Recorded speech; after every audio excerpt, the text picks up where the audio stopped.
आता पाहणार आहोत राजकीय बातम्या। स्थानिक पातळीवर मनसे पदाधिकाऱ्यांशी समन्वय ठेवा। उद्धव ठाकरेंच्या पदाधिकाऱ्यांना सूचना सूत्रांची माहिती।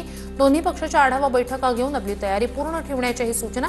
बदलापूर, कल्याण, भिवंडी, अंबरनाथमधील पदाधिकाऱ्यांची मातोश्रीवर बैठक। जेन झींनी सरकारला उलथवून टाकलं पाहिजे ही राहुल गांधींची भाषा। अर्बन नक्षलवाद्यांसारखे मात्र भारताची जेन झी संविधानाला मानणारी, फडणवीसांचं प्रत्युत्तर। दिवाळीनंतर 3 टप्प्यात स्थानिक स्वराज्य संस्थांच्या निवडणुका होणार। नोव्हेंबरमध्ये जिल्हा परिषद, पंचायत समितीच्या निवडणुका, डिसेंबरमध्ये नगरपालिका, नगरपंचायती तर जानेवारीत सर्व महानगरपालिकांच्या निवडणुका घोषित होणार।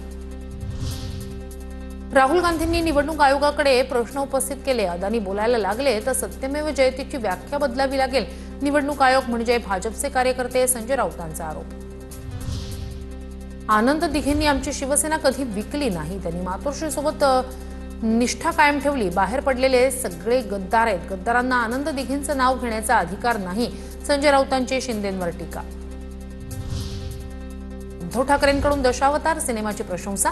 दशावतार सिनेमाची कथा कोकणातील असली तरी व्यथा संपूर्ण महाराष्ट्राची। उद्धव ठाकरेंची प्रतिक्रिया, आपण कडेलोटाच्या टोकावर आहोत हे दाखवून देणारा सिनेमा, असंही वक्तव्य। आष्टीचा जब्या म्हणत नवनाथ वाघमारेंची सुरेश धसांवर टीका। आष्टीचा जब्या विधानसभेला पंकजा मुंडे, धनंजय मुंडेंकडे परत येईल। बीडच्या केजमधील ओबीसी समाजाच्या मोर्चात नवनाथ वाघमारेंची टीका। सुरेश धसांचा निवडणुकीत कार्यक्रम करू, वाघमारेंचा इशारा।